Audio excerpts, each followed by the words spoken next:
Hello guys, ఈ వీడియోలో మనం జర్నలిజంలో మౌలిక అంశాలు ఇది డిగ్రీ 6th సెమిస్టర్ తెలుగు వాళ్ళకు ఉందన్నమాట. సో గైస్, నేను చాలా సింపుల్గా ఈ పీడిఎఫ్ డిజైన్ చేసి మీకు ఎక్స్ప్లెయిన్ చేస్తున్నాను. సో తప్పకుండా లైక్ చేయండి, share with your friends also. మన పీడిఎఫ్ ఉన్నంత సింపుల్గా ఇట్లా PDF line by line passage వైజ్గా చదివి ఇప్పటివరకు యూట్యూబ్లో చెప్పడం లేదు.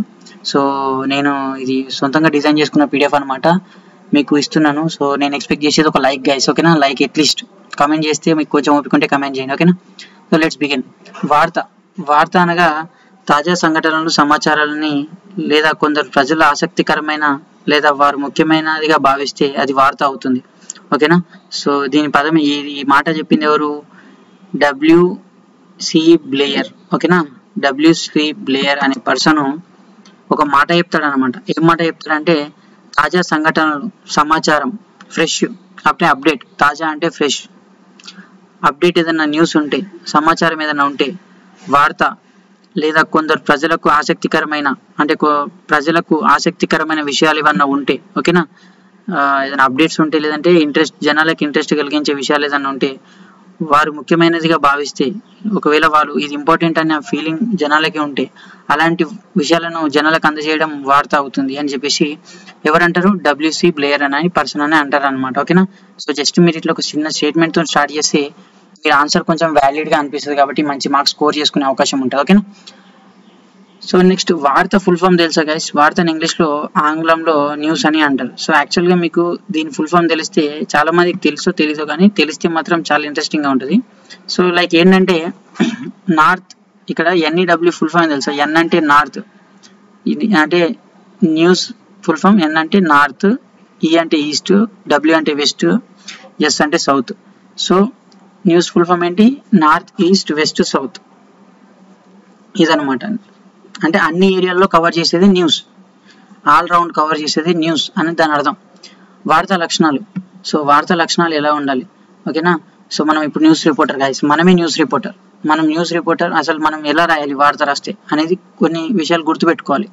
ఇప్పుడు నువ్వు న్యూస్ రిపోర్టర్, అది ఫీల్ అవ్వు. సో నువ్వు ఇప్పుడు ఏం విషయాలు కన్సిడర్ చేస్తావు, ఒక న్యూస్ రాస్తున్నావు, ఏ విషయాలు కన్సిడర్ చేస్తావు అనేది ఫీల్ అవ్వు. సాహిత్య ప్రక్రియ, శాస్త్ర సంబంధమైన విషయాలను, ఇక ప్యాసేజ్ చదువుతున్నా గైస్. సాహిత్య ప్రక్రియ అయినా, శాస్త్ర సంబంధ విషయమైన, రచన ప్రక్రియ అయినా కొన్ని లక్షణాలు ఆధారం చేసుకొని ఉనికిలో ఉంటుంది. సో సాహిత్య ప్రక్రియ అయినా, శాస్త్ర సంబంధమైన విషయమైనా లేదా రచన ప్రక్రియ అయినా కొన్ని లక్షణాలు ఆధారం చేసుకొని ఉంటుంది. అధ్యయనం చేసే పాఠకులు కూడా లక్షణాలు కోణంలో పరిశీలించడం వలన ఆ ప్రక్రియ స్వరూప స్వభావాలు అర్థమవుతుంది అనమాట. అంటే మనం ఏ రైటింగ్స్ అయినా సరే, సాహిత్య ప్రక్రియ అయినా సరే, ఓకేనా? శాస్త్ర అంటే సైన్స్ విషయం పట్ల ఏదైనా విషయం అంటే ఏదైనా రైటింగ్స్ రాసినా సరే, నెక్స్ట్ రచన ప్రక్రియ, ఇంకేదైనా లిటరేచర్కి సంబంధించినా సరే, ఓకేనా? అన్నిటికి కూడా కొన్ని లక్షణాలు ఉంటాయి అనమాట. కొన్ని లక్షణాలు ఇన్ ద సెన్స్ రూల్స్, ఓకేనా? సో క్యారెక్టర్స్ ఉంటాయి. అంటే దాన్ని బేస్ చేసుకొని, అంటే ఇప్పుడు బిగినింగ్ ఎట్లా ఉండాలి, మధ్యలో ఎలా ఉండాలి, ఎండింగ్లో ఎలా ఉండాలి అనేది తెలుసుకోవాలి. సో అలా రాస్తేనే బాగుంటుంది. ఏది వాడి ఫస్ట్కి రాయాల్సింది లాస్ట్కి రాయాల్సింది ఫస్ట్కి రాస్తే చదివేవాడికి ఇంట్రెస్ట్ పోతుంది.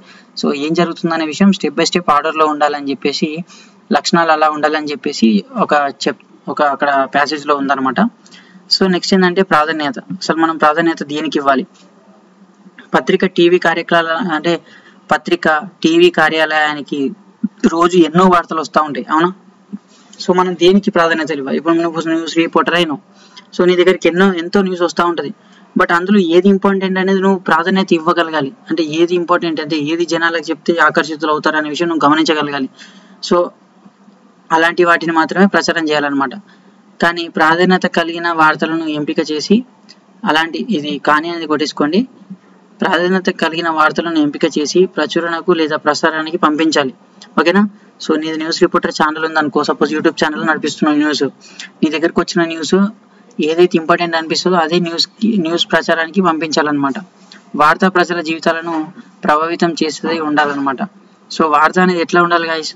నీ జీవితంలో అవి ప్రజలకి ఇన్ఫ్లుయెన్స్ అనేది చూపెట్టాలి. వాటి వల్ల జనాలలో ఏదైనా మార్పు తేగలగాలి. అలాంటి సమాచారాన్ని జనాలకు ప్రచారం చేయాలన్నమాట. వార్తా ప్రాధాన్యతను నిర్ణయించడానికి కొన్ని ప్రమాణాలు ఉండాలన్నమాట, ఓకేనా? వార్తా ప్రాధాన్యతను నిర్ణయించడానికి కొన్ని ప్రమాణాలు ఉండాలి. సో అసలు ఎట్లా, దేన్ని బేస్ చేసుకొని మనం వార్త అనేది ప్రాధాన్యత నిర్ణయిస్తామంటే, ఫస్ట్ వచ్చేసి సమయం. సో ఫ్రెష్ వార్త, సమయం అనగా తాజా వార్తలని ఫస్ట్ మనం ఇప్పుడు అప్డేట్లో ఉన్న మాత్రమే ఎక్కువ ప్రచురించాలన్నమాట న్యూస్ పేపర్లలో, టీవీ ఛానల్స్లలో. నిన్న జరిగిన సంఘటన కంటే ఈరోజు జరిగే సంఘటన విషయాన్ని ఎక్కువగా ప్రాధాన్యత ఉంటుంది. ఓకేనా. సో నిన్నటి అప్డేటెడ్ కంటే అప్డేటెడ్ విషయానికి ఎక్కువ జనాలు లైక్ చేస్తారు అనమాట. నెక్స్ట్ వచ్చేసి స్థల ప్రాధాన్యత. ఓకేనా. స్థలం కూడా మ్యాటర్ చేస్తుంది. అసలు ఏ స్థలానికి చెందిన విషయాన్ని మనం మనం ముద్రిస్తే జనాలు ఎక్కువ అట్రాక్ట్ అవుతారన్న విషయం తెలియాలి. దేశానికి, ఇక్కడ ప్యాసేజ్ అవుతున్నా చూడండి, దేశానికి ఆయుపట్టు లాంటి పార్లమెంట్, ఎర్రకోట, భక్తులు రద్దీగా అని పెట్టుకోండి, ఇక్కడ దద్దిగా అని పడ్డది, రద్దీగా ఉండే తిరుపతి లాంటి పుణ్యక్షేత్రాలు, రాష్ట్ర శాసనసభలు మొదలైన ప్రదేశాలలో ఏదైనా సంఘటన జరిగిన అత్యంత ప్రాధాన్యత ఇవ్వాలి. సో ఒక న్యూస్ రిపోర్టర్కి, బీయింగ్ ఏ న్యూస్ రిపోర్టర్, ఒక న్యూస్ రిపోర్టర్ లాగా ఉండి దేశంలో పార్లమెంట్కి సంబంధించిన విషయాలు కానీ, ఎర్రకోటకు సంబంధించిన విషయాలు కానీ, ఎర్రకోట ఏడుంది కదా, రెడ్ ఫోర్ట్, సో తెలిస్తే కామెంట్లో పెట్టండి. నెక్స్ట్ భక్తులు రద్దీగా ఉండే తిరుపతి లాంటి దేవాలయాలు కానీ, సో అక్కడ ఏదైనా సరే అలాంటి ఇంపార్టెంట్ ప్లేసెస్లో ఏదైనా అప్డేట్ వచ్చినప్పుడు న్యూస్లో పెట్టాలన్నమాట. జనాలు బాగా చూస్తారనమాట. ఓకేనా. సో అలాంటి పుణ్యక్షేత్రాలు ఏమున్నా కానీ న్యూస్లో పెట్టాలి, జనాలు బాగా తెలుసుకోవడానికి ఇష్టపడతారు అనమాట. వక్త ప్రాధాన్యత. సో ఇక్కడ వక్త ప్రాధాన్యత అనేది కూడా ఇంపార్టెంట్ గైస్. సో వక్త ప్రాధాన్యత కూడా ముఖ్యమైన విషయంగా ఉంటుంది. దేశానికి మొదటి పౌరుడు రాష్ట్రపతి లేదా దేశ ప్రధానమంత్రి, సినిమా హీరో, ఆయా ముఖ్యమంత్రులు ఏదైనా విషయం చెప్పినట్లయితే ఆ విషయాలకు ప్రాధాన్యత ఇచ్చి వార్తలు ప్రచురించాలి. సో వక్త అంటే స్పీచ్ ఇచ్చేవాళ్ళు అనమాట. సో స్పీచ్ ఇచ్చేవాళ్ళు చాలా మంది ఇస్తూ ఉంటారు. బట్ మనం ఏ పర్సన్ స్పీచ్ అనేది ఫస్ట్ ప్రియారిటీ ఇవ్వాలనేది మీకు తెలియాలన్నమాట. సపోజ్ ఇక్కడ మన దేశానికి మొదట పౌరుడు ఎవరు? ప్రెసిడెంట్. ఓకేనా. First citizen of India. ఓకేనా. సో ఎవరు వచ్చేసి రాష్ట్రపతి అంటే ప్రెసిడెంట్. సో ఆ ప్రెసిడెంట్ ఏమైనా మాటలు చెప్తే అలాంటి మాటలను మనం ఫ్రంట్ పేజ్లో వేయడానికి ప్రయత్నించాలన్నమాట. ఓకేనా. సో ప్రధానమంత్రి ఏం చెప్పినా, ప్రధానమంత్రి అంటే మన ప్రైమ్ మినిస్టర్ ఎవరున్నారు? ఇప్పుడు థర్డ్ ప్రైమ్ మినిస్టర్ వచ్చేసి నరేంద్ర మోడీ. సో ఆయా అని పెట్టుకోండి, అయ్యా అని పడ్డది అక్కడ, అయ్యా కాదు ఆయా అని పెట్టుకోండి. సో ఇంకా ముఖ్యమంత్రులు, ఏమైనా చీఫ్ మినిస్టర్స్ వాళ్ళు. సో అలాంటి విషయాలకు ప్రాధాన్యత ఇవ్వాలన్నమాట. ఓకేనా.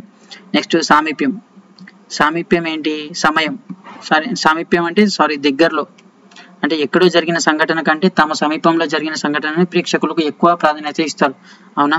సో ఎక్కడో అమెరికాలో ఏదో జరుగుతుంది, అది మనకు అనవసరం, జనాలు చూడాలనుకోరు. సో జనాలు వినాలనుకున్నది, చూడాలనుకున్నది మన దగ్గరలో ఉన్న విషయాలను తెలుసుకోవడం. ఓకేనా. సో తమకు సమీపంలో ఉన్న విషయాలను ఎక్కువ ప్రచురించాలన్నమాట. ఓకేనా. నెక్స్ట్ సంఘటన అంటే అదే సిచ్యువేషన్. మనుషులకు ఘర్షణ పట్ల ఆసక్తి ఎక్కువ. ఓకేనా. రెండు సిద్ధాంతాల మధ్య జరిగే సంఘర్షణ. సారీ గైస్, ఇది సంఘటన కాదు, సంఘర్షణ అని పెట్టుకోండి. బై మిస్టేక్ సంఘటన అని పడ్డది. సో అది వచ్చేసి సంఘర్షణ. ఓకేనా. సో ఇది సంఘర్షణ, ఇక్కడ సంఘర్షణ అని పెట్టుకోండి. So let's continue. అక్కడ ఏం జరిగిందంటే యాక్చువల్గా పీడిఎఫ్ డిజైన్ చేసేటప్పుడు కొన్ని టైపింగ్ మిస్టేక్స్ పడ్డాయి. మనుషులకు ఘర్షణ పట్ల ఆసక్తి ఎక్కువ. అంటే ఏదైనా కాన్ఫ్లిక్ట్స్ అంటే గొడవలు జరుగుతున్న విషయాలు కానీ, రెండు రాజకీయ పార్టీల మధ్యలో కావచ్చు, రెండు పర్సన్స్ మధ్యలో కావచ్చు, రెండు దేశాల మధ్యలో కావచ్చు, అలాంటి మధ్యలో గొడవలు కానీ ఘర్షణలు జరిగితే అవి విచారాలు ఎక్కువ ప్రచురించాలన్నమాట. వాటి పట్ల జనాలకు ఆసక్తి ఎక్కువ. ఏదైనా ఇద్దరు కొట్టుకుంటారంటే ఎట్లా ఏమైంది అని అడిగేటోడే కానీ ఆపేటోడు ఎవడు ఉండడు కదా. సో అట్లా అనమాట. రెండు సిద్ధాంతాల మధ్య జరిగే దర్శనం, రెండు సామూహిక వ్యవహారాల మధ్య జరిగే ఘర్షణకు సంబంధించిన వార్తలు సమాజాన్ని ప్రభావితం చేస్తాయి. అవునా. సో రెండు సిద్ధాంతాలకు మధ్య జరిగే దర్శనం కాదు, ఘర్షణ అని పెట్టుకోండి.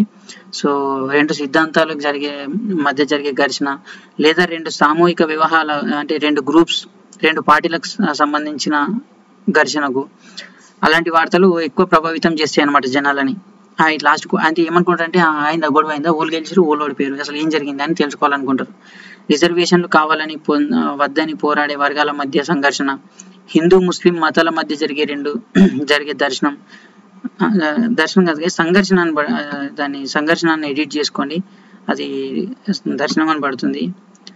సో ఇది సంఘర్షణ. నెక్స్ట్ రెండు రాజకీయాల పక్షాల మధ్య జరిగే ఇలాంటి వార్తలు ఎక్కువ ప్రాధాన్యత ఉంటుంది. సో రాజకీయాల పార్టీల మధ్యన లేదా హిందూ ముస్లిం అని చెప్పేసి సో రిజర్వేషన్ కోసం రెండు పార్టీల మధ్య పోరాడుకోవడం, ఇలాంటి అన్ని ఘర్షణలు ఏవైతే ఉంటాయో అవి కూడా న్యూస్లో హైలైట్ చేయాలన్నమాట.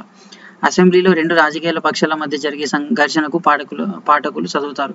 సో డైలీ అసెంబ్లీలో ఏం నడుస్తుంది, అక్కడ ఏవో డిస్కషన్స్ అనేది అంటే పార్టీ రాజకీయ నాయకుల మధ్యలో డెవలప్మెంట్ కోసం ఏవో విషయాల పట్ల చర్చ జరుగుతుంది. అలాంటి చర్చలు కూడా మనం న్యూస్ పేపర్లో ప్రింట్ చేయాలన్నమాట.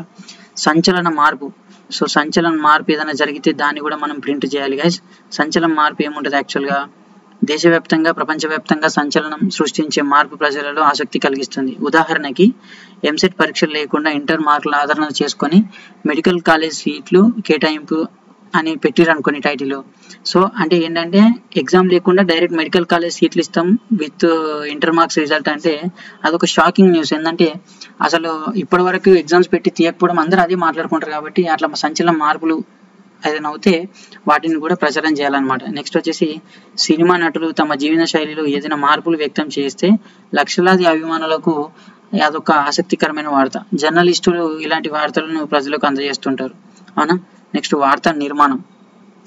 సో గైస్, వార్తా నిర్మాణం అనేది ఎలా ఉండాలి, అసలు వార్త రాసేటప్పుడు ఏవే ఫస్ట్ ఇంపార్టెన్స్ అంటే శీర్షిక, ఒక ప్యాసేజ్ రాస్తున్నాం అంటే దానికి ఒక శీర్షిక అనేది ఉండాలి, అవునా. శీర్షిక ఉండాలి. నెక్స్ట్ వచ్చేసి తేదీ ఉండాలి, అవునా. సో గైస్ తేదీ, తర్వాత లీడ్ అంటే విషయం పరిచయం అనమాట. అసలు ఈ విషయం గురించి మాట్లాడుతున్నాం అనేది ఈ పారాగ్రాఫ్లో రాసి చూపెట్టడం అనమాట. నెక్స్ట్ బాడీ ఏంటనేది ఉండాలన్నమాట. ఉపశీర్షిక, ఓకేనా. ఇంకా సబ్ హెడ్డింగ్స్ ఏమన్నా వాడాలనుకుంటే అవి. సో అలా ప్యాసేజ్ అనేది డిజైన్ చేయాలన్నమాట. ఇప్పుడు నేను ఏదైతే చెప్పినానో అదే డీటెయిల్గా మనకి ఇక్కడ నేను ఎక్స్ప్లెయిన్ చేశాను అనమాట. శీర్షిక అనగా పాఠకులకు అందరికీ పత్రికను మొత్తం చదివి సమయం ఉండకపోవచ్చు, అవును. పాఠకులందరికీ చదివే సమయం ఉండకపోవడం వల్ల వాళ్ళు వార్తల్లో సారాంశాన్ని శీర్షికలో చదివి గ్రహించే పాఠకులు ఉంటారు, ఓకేనా. సో వార్త మొత్తం సారాంశం ఏముందనేది జస్ట్ టైటిల్ చూసి అర్థమైపోతుంది అనమాట వాళ్ళకి. సో వారి కోసమైనా మంచి శీర్షికను పెట్టాలన్నమాట, ఓకేనా. ఉదాహరణకి చేజారిన దొంగ, ఒక దొంగతనం జరిగితే దొంగ ఎస్కేప్ అయితే దాని గురించి డీటెయిల్గా కింద ప్యాసేజ్లో చెప్పాలి, బట్ టైటిల్ మాత్రం చేజారిన దొంగ అట్లా పెడితే మనకు ఒక అర్థం, అరే ఇక్కడ దొంగతనం జరిగింది, దొంగ ఎస్కేప్ అయిన విషయం అర్థమవుతుంది. నెక్స్ట్ విమాన ప్రమాదంలో మంత్రి దుర్మరణం అట్లా. నెక్స్ట్ వచ్చేసి తేదీ అనేది అసలు ఏ రోజు ఏం జరిగింది అనేది పక్కా మెన్షన్ చేయాలి గైస్. అది ఆంగ్లంలో దాన్ని డెడ్ లైన్ అని అంటారు అన్నమాట, ఓకేనా. డెడ్ లైన్ అని అంటారు.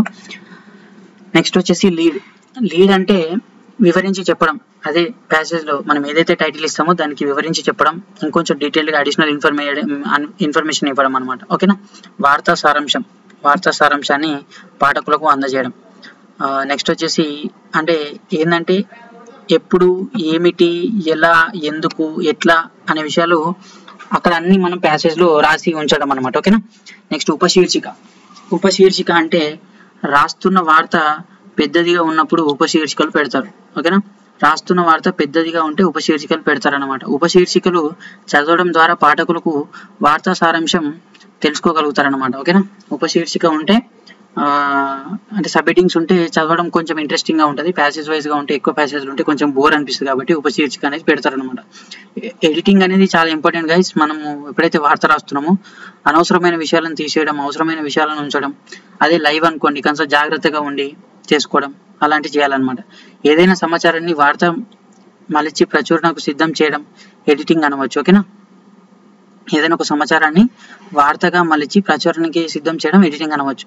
విలేకరులు తెచ్చిన సమాచారాన్ని పరిశీలించి అవసరమైన మార్పును చేస్తే పాఠకులకు కావాల్సిన పద్ధతిలో అందించడానికి ఎడిటింగ్ అంటారు. సో ఎడిటింగ్ అంటే ఏంటి గైస్, పాఠకులకు చదివేటట్టు అనుగుణంగా ఉండే పద్ధతిలోకి మార్చి చెప్పడాన్ని ఎడిటింగ్ అని అంటారు.